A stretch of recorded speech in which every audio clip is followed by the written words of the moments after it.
Well, hello, everybody, and welcome back to the podcast. I am Paul Morrow here on the Ops Desk, and once again, we are really excited to have Sam Antar with us. For those of you who don't recall, Sam Antar is the guy who put together all the breadcrumbs leading to the Tish James mortgage fraud scandal. Tish James being Letitia James, the Attorney General of New York State. You know, there'd been some disparate reporting, some rumors, etc. Sam Antar is the guy who put it together, and he's going to be here today to advance the case for us because there's been a number of developments. Sammy, thanks for coming back, brother. Thank you for having me on, Paul. So listen, man, you've been working on this thing. You've been like a dog with a bone. You've been absolutely just, constant on this. And that's how you got to run a case. Anybody who's ever run a case knows that. And you've made a lot of progress. So let me ask you this. You've posted on your website, whitecollarfraud.com, and anybody, if you want to see the whole thing, you should go there and check it out because it's really simple. It's really comprehensible. Sammy wrote it in a way that you can understand. But on White Collar Fraud, you wrote what I consider to be a prosecution memo, and it really lays out the case. So let me ask you, why did you write it, and what are you hoping it does? Well, I've been on both sides of the law, and I've seen competent prosecutors and I've seen incompetent prosecutors. And when it comes to a case, I cannot take anything for granted. I am going to lay out the case for federal prosecutors so they have no excuse to screw up this investigation, the indictment of her and the prosecution of her. I'm leaving nothing to chance. So very clearly, what you've done here is provide a roadmap for anybody prosecuting the case to bring it at least to the indictment stage. Then obviously it's going to be up to the prosecutor and of course a jury if it gets that far. But there are a number of things embedded in this thing that I think are new beyond, hey, she committed mortgage fraud, which is where we were about a month, 6 weeks ago. So lay it out for us. What's new in your prosecution memo? Well, there's a 15-day story that has to be told. On August 2nd, she writes an email telling the broker, I do not intend to occupy this Sterling Street, Virginia property as a primary resident. Right. Then the broker reiterated the following day on August 3rd, well, the mortgage application says that you're not a primary resident. All fair and good, but here's the problem. There was no way that she could obtain that loan under Fannie Mae with such preferable terms like interest rates and down payment, unless she was a primary resident with her co-purchaser and co-borrower, because she purchased the property in a tenancy, joint tenancy with rights of survivorship. Right. Therefore, both parties had to occupy the property. Right. So therefore, she had to sign an affidavit saying that she intended to move to Virginia so that she could satisfy the terms of the mortgage. And ultimately, the mortgage was underwritten based upon her statement that she would be occupying the property along with Shamice Thompson, her co-buyer and co-borrower. All right. So let me ask you something. Let's back up a second. First of all, I want to clarify something. Did it say that she had to move to Virginia, or did it say that she was residing then in Virginia? Like, what was the implication? She said that she intended to make it her primary residence, and according to the terms of the mortgage, I think it's paragraph 6, she was supposed to make it a primary residence within 60 days, which would have run right into the Donald Trump trial. All right. You know that she wasn't intending to move out of New York. During the Trump trial, of course. So it was all she cared about. All right. So then let me just hold on. Let me reiterate this. So if I'm understanding you accurately here, what happened was the following. She says to the person she's getting the mortgage from, the mortgage bank. Broker. Mortgage broker, the bank, whatever you want to call it. All right. Person who's giving her the money. She tells that loan officer, I don't intend to live in Virginia because obviously she's the New York State AG. What the hell is she going to do in Virginia? But then, and he says, fine, okay. And that's in an email exchange. Am I right? Right. August 2nd and August 3rd. All then right. comes August 17th. All right. So then August 2nd, August 3rd, they have this email exchange where she says essentially the truth. I want this loan, but I'm not going to live in Virginia. He says, fine, got it.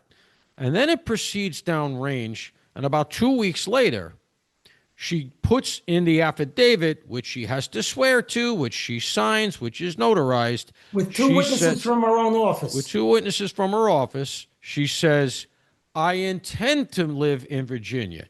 And the reason she does that is because if she does it that way, that is saying she's going to live jointly with Shamise, that's the niece, in Virginia, she then can qualify for Fannie Mae and she gets better loan terms. Is that right?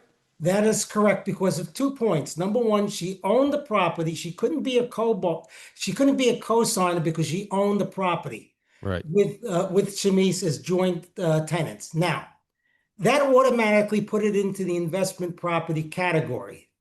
Okay, if she did not intend to occupy the property. So, Right. in order Right. not to be an investment property, she had to be a borrower occupier with Shamise. Now, also, let's not forget that the property was purchased for $240,000.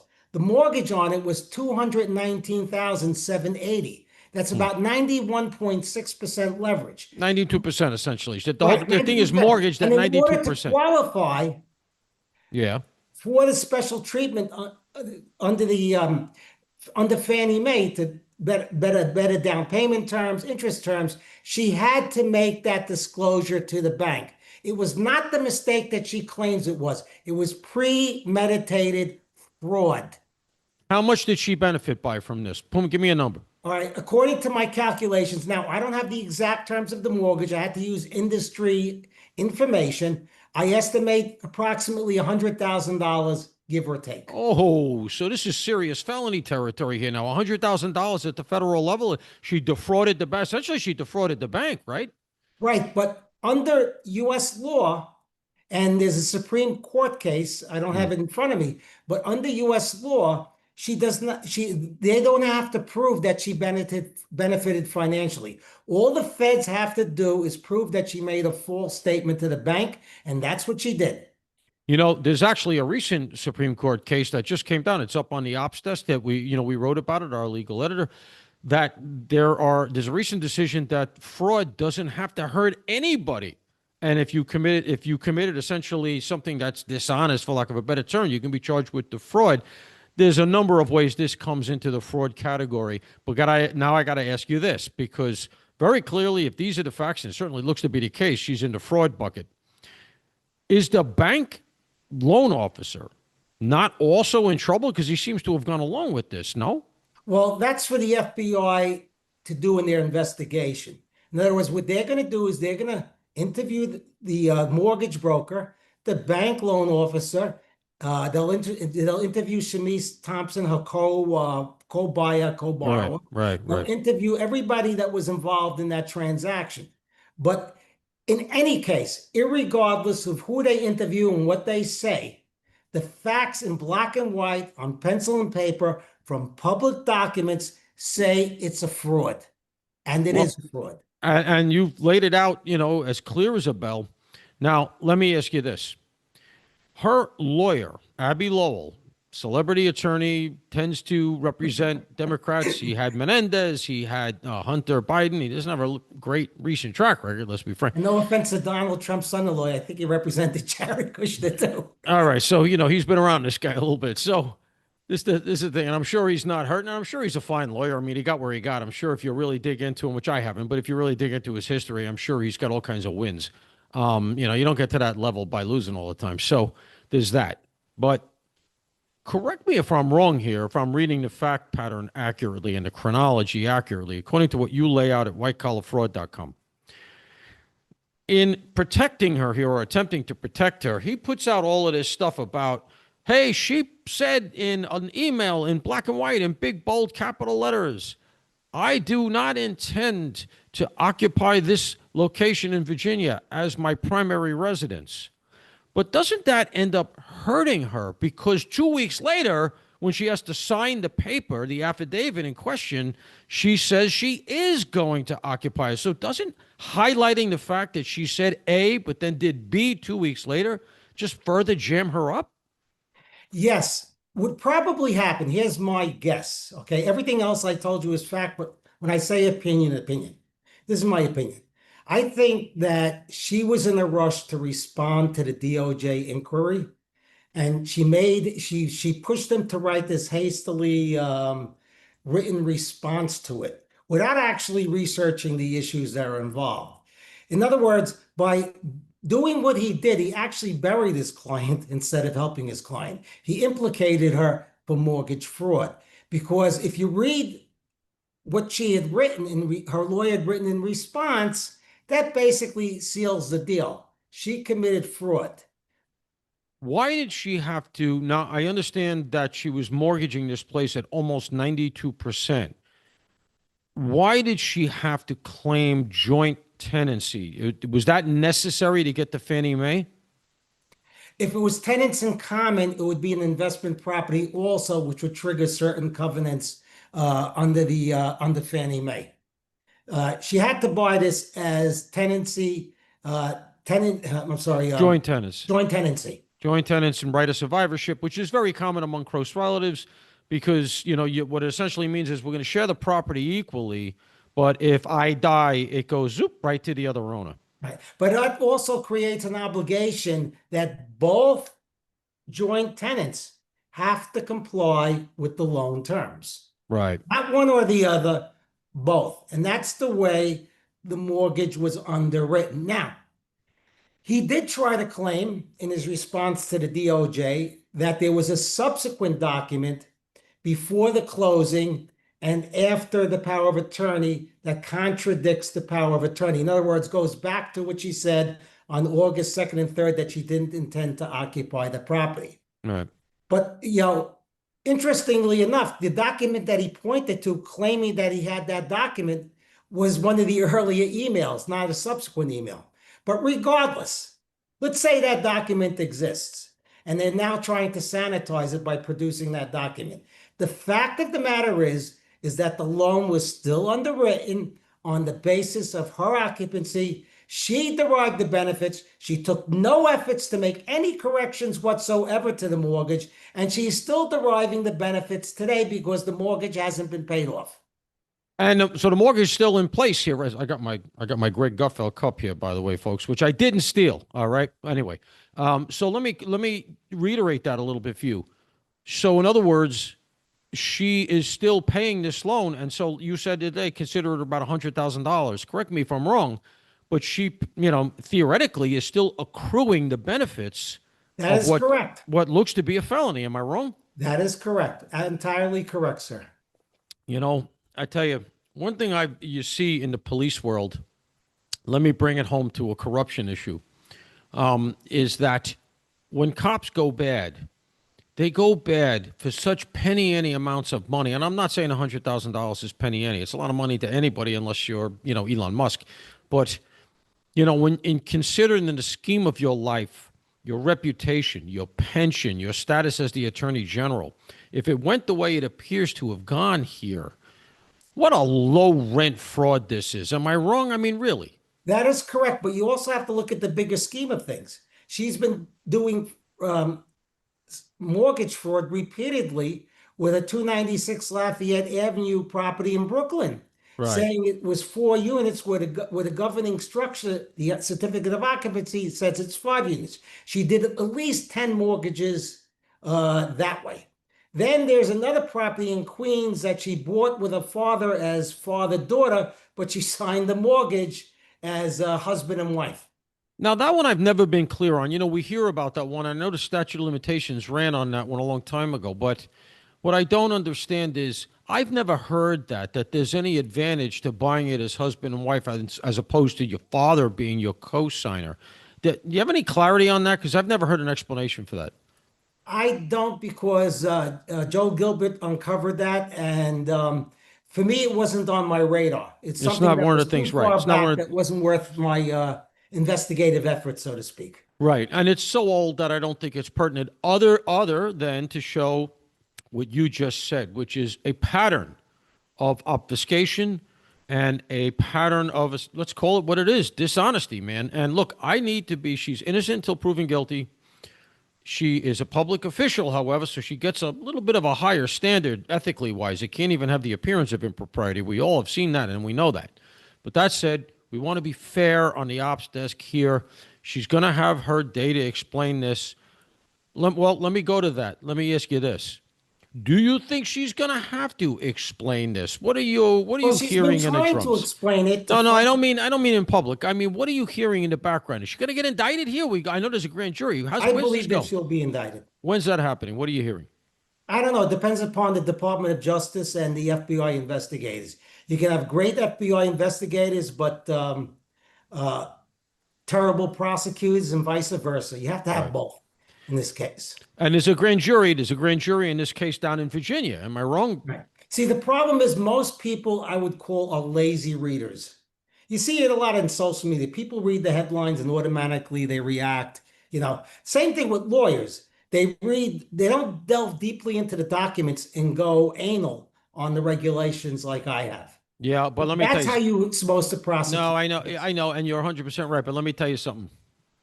This DOJ, this current DOJ, right, with Cash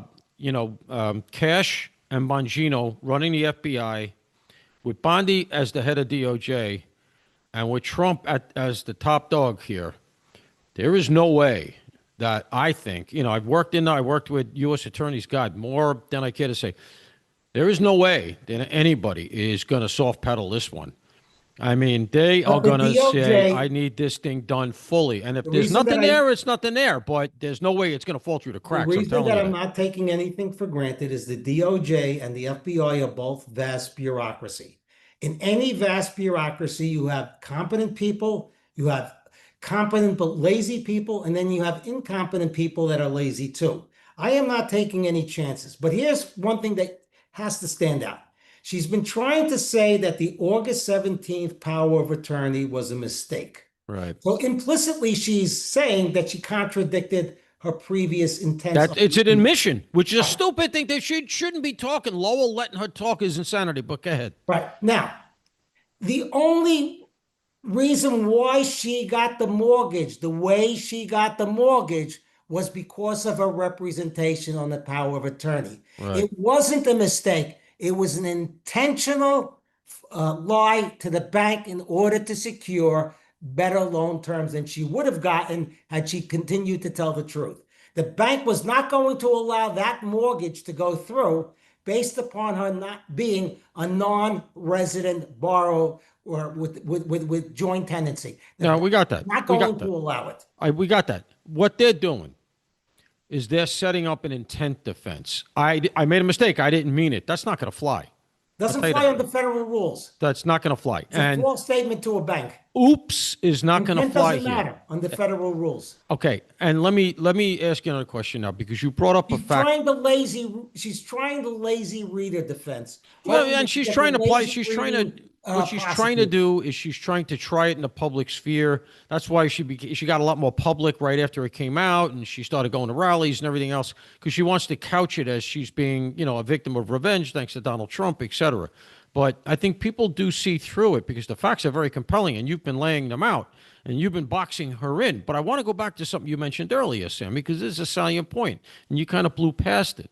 And I think this is important because a lot of people don't realize this. Now, I think Abby Lowell shouldn't be letting her talk because, as you just said, she essentially just made a tacit admission that I did it, but I didn't mean it. All right. Crazy right there.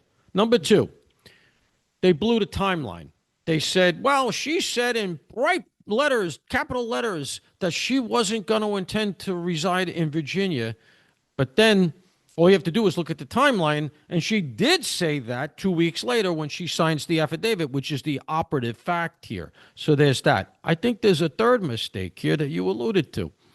You're telling me that Lowell pointed to a different document as the thing that supposedly cleans this up, that changes her intent because it happened after the affidavit, or at least closer to the affidavit. You're going to have to lay that out for me, but it's actually an email that's not even pertinent? What is that? No, there was an email that he said that was sent after the affidavit, Okay. but when he put together his response, the email that he claimed that was after the affidavit was one of the two emails before the So affidavit. he just either got a fact wrong or they're playing games with the court. Well, irrespective, let's say he produces that document. Right. The fact of the matter is, okay, it doesn't sanitize the situation All right. since Hold. Yeah. the All right. Yeah. mortgage was I underwritten no. I based get that. upon our sworn I statement. get that. She made a false representation no matter when this thing falls. I get that. But I got to tell you, and I said the court, there isn't a court attached yet. It's in the grand jury. But, you know, you don't make that mistake. All right. You're talking about, you are Abby Lowell, you're a big time attorney. You're representing the Attorney General of New York State. You don't point to a document that doesn't do what you said it does. You just don't do that. You're setting yourself up for a beheading. And I'm just telling you, I've been in enough cases to know that that is something that you don't get wrong. So it's the fact that you dug that out and said, well, he's pointing to an email from a couple of weeks earlier that doesn't do what he claims.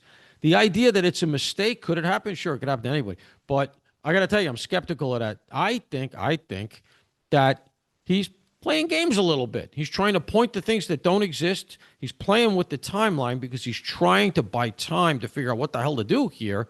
Because frankly, it doesn't look that good for her. I He think. didn't need to buy time. He should not have responded publicly. He should have engaged in Well, that's not. I discussion mean, privately. she's got to be asking him. You know what I mean? At the end of the day, the client calls the shots. You know that. The client calls the shots. But you know something? When I was a criminal back in the day, many, many years ago, when dinosaurs roamed the earth, okay, Almost I 50 had years good now. lawyers that told me, Sammy, shut up. This Yeah. is the way Yeah, it but has that to be doesn't mean done. and look, if you tell the lawyer you got to get out there and represent me here, they're going to have to say, we don't know what, we're speculating. We don't know what the motives are here. But all I can say is this, from where I sit, them talking here has done them no favors because it seems to me like what they've done. And if I'm sitting with a prosecution is I look at their public statements. I say, they're talking about stuff that doesn't exist and they're playing games with the timeline. To me, that is a tell. And I start to Not smell only that, she blood. never mentioned the purported subsequent email when she's been talking to the press. It's like, Right, right. yeah, So it doesn't exist from her perspective. Look, I can just tell you this, Sammy. You're interviewing a perp or interrogating a perp, which is a little bit of a higher standard, right? You're going at the guy a little bit. And his story starts to change. And he starts to alluding to things that don't exist. You start to get your spidey sense going crazy because that's a real tell that, look, this person's hiding something. And I think that that's a tell. I think that they haven't done themselves any favors, and they might have realized it because they have since kind of shut up. Am I wrong? well, the lawyer shut up. She's still opening up her big mouth, making this like political retribution, which it's not. But even if it is political retribution, even if I burned down a firehouse yesterday, the facts on the ground shows that she's guilty. It doesn't matter. She committed a crime and there's no excuse. Let me give you an idea. She claims Donald Trump retribution. Well, you know something? She started committing mortgage fraud on a Brooklyn property in 2001 when Donald Trump was still a Democrat. Yeah. And not only that, but you're a Democrat. Am I wrong? I'm a Democrat too. The point being is I'm tired of this tribalism. Okay. We're Americans first, party second or third, but we're Americans first. And that is what is it? What was it? What aspect of this made you go? My understanding is you found out about all of this by looking at her travel, correct? I started by looking at other New York City politicians. Eric Adams. I looked at the phony crime numbers that were coming out. It's all in my blog. It's all over my Twitter And feed. you live in Manhattan here, Right, I like live in I do. Manhattan. Then I started looking at campaign financing, and I looked at Adrian Adams, who she endorsed to be mayor, and I saw that Adrian wasn't so kosher in extravagant spending. I said, let me look at our good friend Letitia James. Looked at that, so extravagant campaign spending. Then I decided to look into a New York State financial disclosures, and then I got to the mortgages. So this was a process. I didn't target her. I didn't look for her. She fell into my pattern of looking at New York City officials, New York State officials. Well, In other words, I wasn't looking for her. it She was the was just worst another day. name. It was the worst day of her life. So, um, let's take us into a conclusion here because you've laid it out beautifully. And as I said, let me plug it again. Folks, first of all, you can follow Sammy at Sam Antar on X. He's just put his name in. He pops up. He's all over X. Everybody knows him. But also, I got to recommend his blog because he puts out these crystal clear blog posts that a rhinoceros could understand. We White back it collar up fraud. with, we back it up with Whitecollarfraud.com. documents. It's just facts. It has all the links. Whitecollarfraud.com. We're going to show, some of the document as we'll add it to today's interview. But I want to take us out, Sammy, with a couple of other potential shoes that could drop. So the Virginia thing looks to me clear as a bell. She claimed A, and then when it came time for it to benefit her financially, she claimed B. And when she did B, she signed and had it notarized. And then since then, they're trying to play with the timeline to rewrite history. That looks to me to be clear as a bell. There are other shoes to drop relative to her. Let's put the travel stuff on a shelf because that's parsley. Although I got to tell you, if you're sitting where a prosecutor with subpoena power is, that might not be parsley, because you may start to see all kinds of stuff like they looked at with Adams relative to campaign spending. But that's a whole different bucket. I want to go to the Brooklyn thing you've alluded to a couple of times. Now, we all know kind of what happened there, but give me a short encapsulation of where a potential Brooklyn prosecution could go, because my understanding is there's a separate grand jury impaneled up here in New York. Where could that one go? Well, the Brooklyn one they seem to be ignoring. They're so concentrated on the Virginia one, which leads me to believe that they're really worried about Virginia. Whereas I think the strongest case is in the Brooklyn one, actually. Here she has a property that she purchased in 2001. The C of O, which was issued while she was probably still in contract, but before she closed, 2 weeks before she purchased the property, the certificate of occupancy says it's 5 units. Since 2001 to 2021, she's done 10 mortgages and refinances. And each and every one of those mortgages say 4 or less units, whether it's four, sometimes she says it's a one-family home, sometimes she says it's a two-family home, but each and every one of those mortgages say it's 4 or less. The reason for that is under Fannie Mae guidelines, 5 or more units makes it a commercial property. Right. Higher insurance, higher down It's the same. payments, It's essentially higher the same interest fraud. rates. It's the same fraud. Am I It's wrong? essentially the same fraud. But when she's talking about political retribution, where the hell was Donald Trump in 2001 when she was committing mortgage fraud? Yeah, as I said, he was a Democrat, I think, at the time, if I'm not mistaken. Yeah, he used to be a Donald Trump's a party of one. But let me ask you this: why that does that not strike you as odd in and of itself? The closing I mean, think about that. The closing costs on a mortgage seem to me to be enough to eat up any potential profits. You're talking about 20 years that you just articulated to me. 2001 to 2021, she refinanced the mortgage 10 times. Why the hell is she remortgaged? I mean, every 2 years, essentially, she remortgages the property. I never heard of such a I thing. What's don't know, going but on? recently, as you start doing these investigations, people come out of the woodwork, which is Right. normal, happens, right? Yeah, yeah. And a lot of the tips and leads you get go Yeah, nowhere. you get kooks emailing you, and I've been there. Right. Yeah, I get it. Yeah. But for every, say, 200 or 300 tips, you get a real one. Okay. And this gentleman, without identifying him, was in the mortgage industry.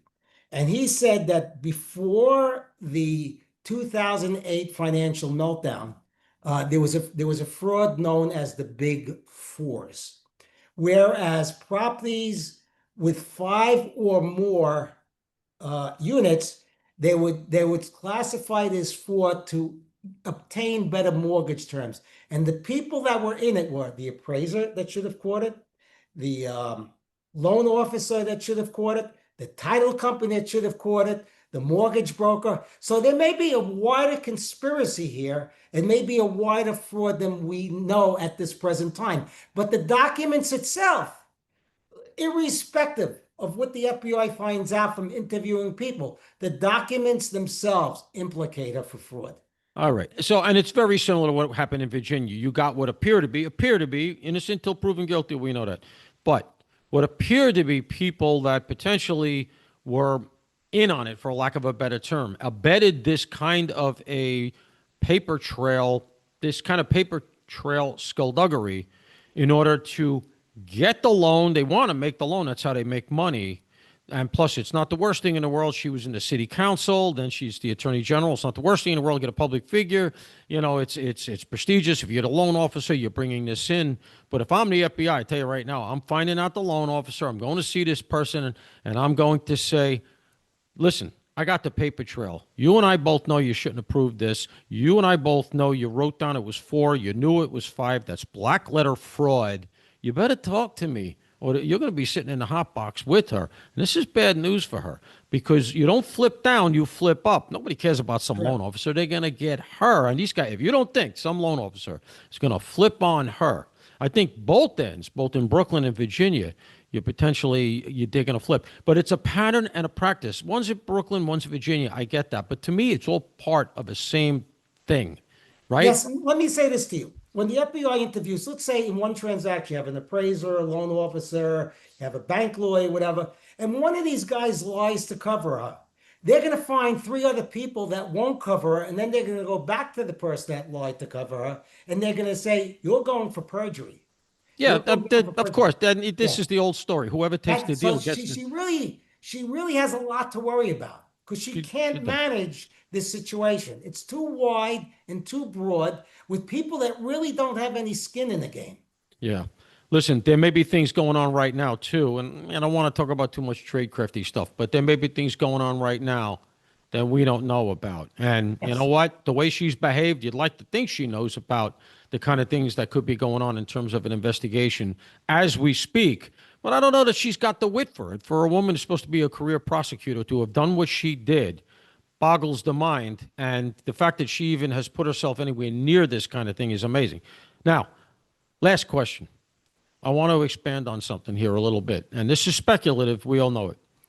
Where do you think all this is going? Are there other shoes to drop? And Yes, here's there what are. all Yes. right, let's not go to anybody else. Let's stay with her first. Are there any other shoes to drop coming relative to Tish James outside of Virginia and Brooklyn? Do you see anything coming? Her state spending on private jets is To number one. travel. Yes, she spent about $40,000 on 6 private jet trips in around 2020, 2021, when she was Attorney General. No other New York State entity or governmental office used that carrier, which is called Venture Jets Inc. When New York State stopped paying for it, her campaign did one more charter for about $14,000. So there's that connection there that she has with Venture Jets. Now, I foiled Freedom of Information law, both her office and the controller's office. And you know what I get back from the New York State controller's office? We have no documents. Oh, All how we have convenient. is 6 entries on the ledger with various numbers. We have nothing to show you, period. Yeah.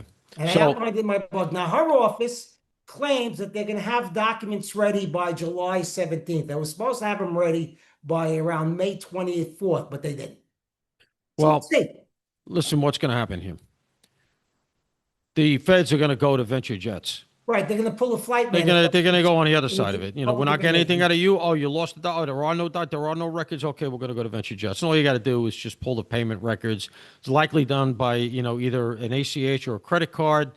There's going to be a footprint for that, and they're going to get what is this? Explain this. Well, you used it. This is the public money. You used it for a campaign. Listen, what she has set herself up for here, this is federal, so that it brings in all of those tangential charges that the feds always drop. Mail fraud, wire fraud. Well, she had also phony financial disclosures to New York State. All This right, so there's going to property be that we're fraud talking about, charges. Sterling Street, should have been disclosed on the New York State financial disclosures. It wasn't. So anything federal here, and what you're also going to get then is tax stuff. They always add that stuff. They're going to be saying you claim this, but you really made that. Did you disclose this expenditure on your taxes? So it's going to be a mess for her. What it also may mean, though, Sammy, just realize is that these kinds of paper cases, they take time. So it may not happen tomorrow, is my point. You may be looking at, another 3 months, 4 months, because they're probably looking at a whole host of charges because she's really, really constructed a house of cards here. But there is no indictment yet. And we have to And there's emphasize not going to that. be an indictment for months because this is a white collar case. Going to take In a the while. Crazy So Eddie case, it took them 5 years to bring All indictments. right. Well, it's not going to take that long because Donald Trump's only got 3.5 left, but it's going to come soon. It's going to come before the end of the calendar year. I'm telling you. No, but people kind of think that this is like a TV movie. Everything gets done in one. Well, people understand it's a paper thing. That just the thing is, it could come early next year. It could come as we get into the area of the midterms. I don't think it's going to go that long. I think you're going to see it this year because it's already out and the facts are out. You put it out in a prosecution memo. It's clear as a bell. And like you said, she's only dug the ditch for herself further in her public pronouncements and her lawyer's public pronouncements. In our estimation, they have only hurt her case here because it's been tantamount to an admission, and they're trying to claim we didn't mean it, and we both know that's not going to fly. I'll give you the last word.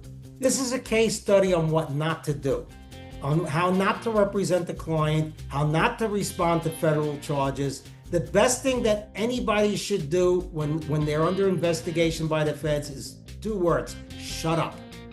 Always a good idea. And as a lawyer said to me recently in a different context, he always tells his clients, the fish who keeps his mouth closed is the fish that doesn't get caught. That's correct. And that's a good metaphor to remember. Sammy, we appreciate you being back here again. Godspeed to you. Keep doing what you're doing because it's fact-based. It comes with the receipts, and that's the kind of case we like, brother.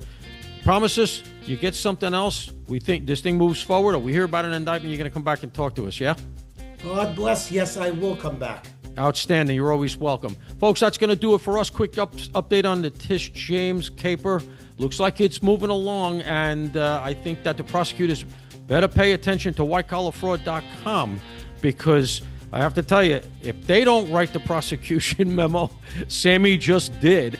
Thank you, Sammy. Guys, again, we are the Ops Desk Podcast. I am Paul Morrow, and as ever, thank you for joining us, and all of you, please stay safe.